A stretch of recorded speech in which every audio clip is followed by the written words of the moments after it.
Hello everyone, Faye Explorer here. I'm so excited to share my experiences, my journeys, my trips and my tips on how I'm able to get my visas in record time. I got my American visa in 2 weeks, Canadian visa in 3 weeks, and Australian visa in 1 week. And I've also helped people around me, family, friends, colleagues, even people whom I don't know that have been referred to me.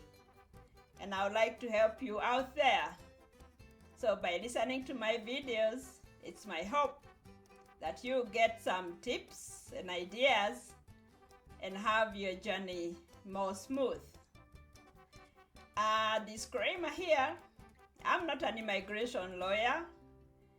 I'm just passionate about travel. I can travel and have fun and make friends and sightsee. I love seeing new places. That is why I know that this is where I'm supposed to be, helping people who are like me. Now, in today's video, I'm taking you to the border, Canadian border, because you applied for the right conference, you got an invitation, you applied for the visa, you were successful, you got your visa, and now you've boarded your plane, you've had maybe 1 stop or 2 stops, and at long last, the pilot announces that you have arrived at this airport and you have landed in Canada, the land of your dreams. So are you going to get through the border? Because the border officer has powers. They have powers to turn you away or to let you in. We know people who have been turned away, who have been put in the next flight back home. Imagine such a loss. We are not going to allow that to happen, are we? No. Because I've done my research and have the 12 questions that are asked at the border. Personally, I was asked only 2, but I will discuss all of them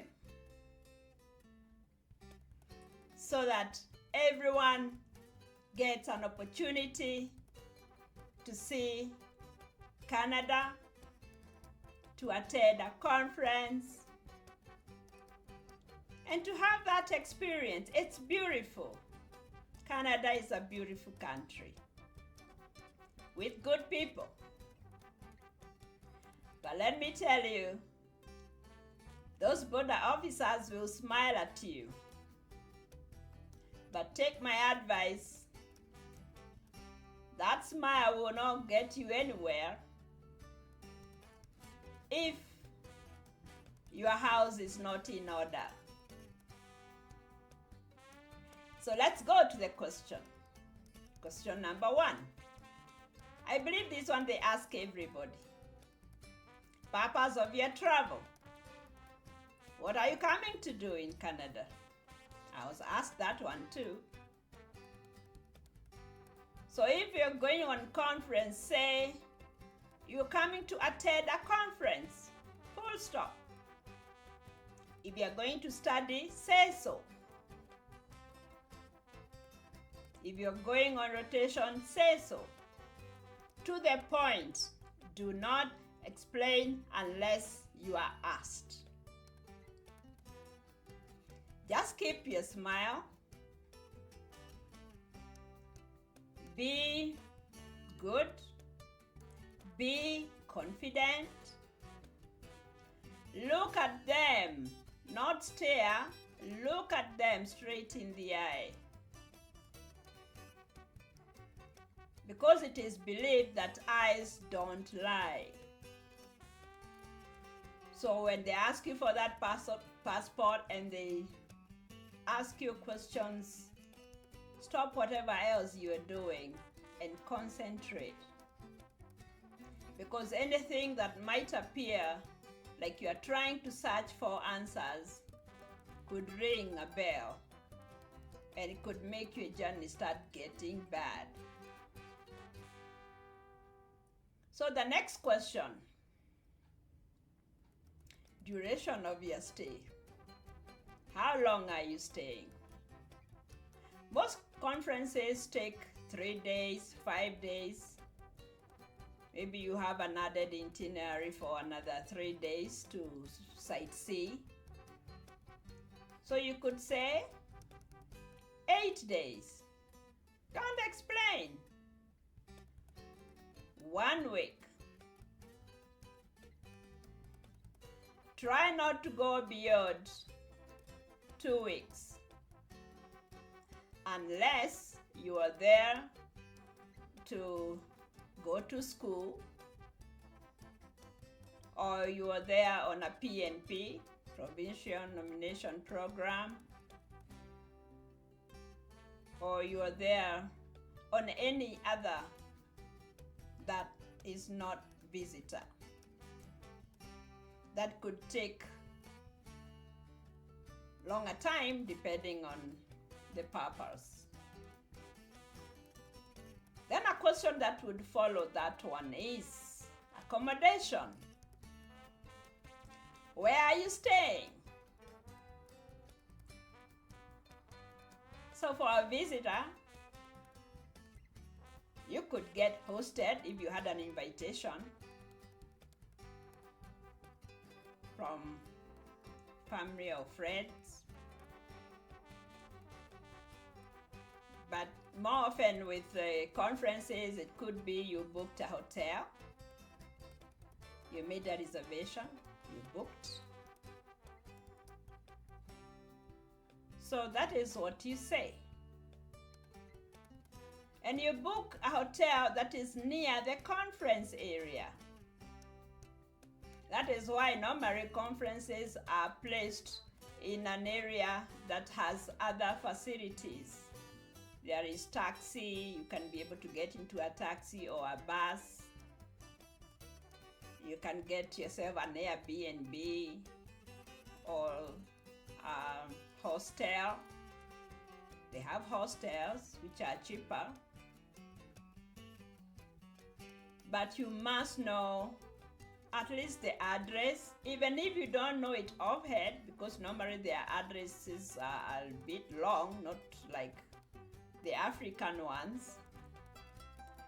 Ensure you have it somewhere. In case you are asked, you would say the whereabout, but if they want details, you can produce it quickly. You have it with you. Then they can ask you your financial means. They could ask you how much money you have brought with you. You know you're not supposed to exceed $1 million. And if you do, unless you're coming to school, which must have either paid school or it's in a way that it's not you who's going to use it, but it's going to the school. They could also ask you for your bank statement. They can ask you to open your bank statement.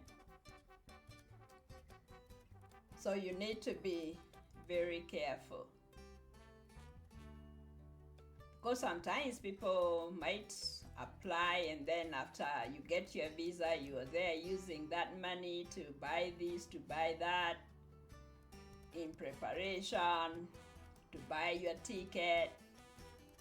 Just know you can get there and they ask to see your account. And if you've already cleared the account, then that's going to be a question, because if you don't have money, then how do you pay for the services that you require? So wisdom is needed. Then they ask this question, and you must be very careful when you are answering it.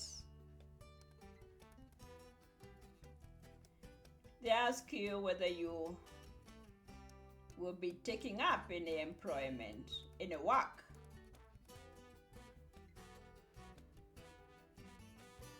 You cannot take any work up unless you are somebody who has applied for a job and you have an employer who has done the LMIA, and there is you already have that letter indicating you are there to work. You must not say that you are going to work, because you need permits to work. You need a work permit. So if you mention that maybe if I get a chance, I can do this, I can do that, no. That one is an absolute no. You go there to do what you go to do, and then you go back home.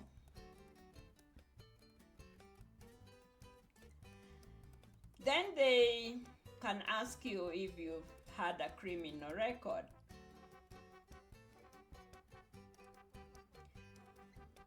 I guess they would ask you that maybe if from the time they start questioning you, because that's not a very common question, or maybe the way you appear, do you appear like a thug? You know? Why would somebody ask you if you have a criminal record? Unless something is going on, or they are looking out for somebody, and maybe you somehow look like them. That is why it's good to get a good conduct certificate from home. Even if it's never required anywhere, there is no harm, and it's normally not much. You don't pay much for it. But in case such a question might come up, that would be quite hardy, because by just saying no, of course you would say no, but I'm sure they will be left wondering whether is that true or not, because how can they prove by just you saying no or yes? Of course you can never say yes. Then, at least I was also asked this one, they can ask you about travel history in Canada. Have you ever been to Canada before? So the first time I traveled, that was in Montreal. Though in Montreal, I was only asked one question. If they had asked me that question then, I would have said no, because I had not been to Canada before. But when I went now the second time, and I went to Toronto, I said yes.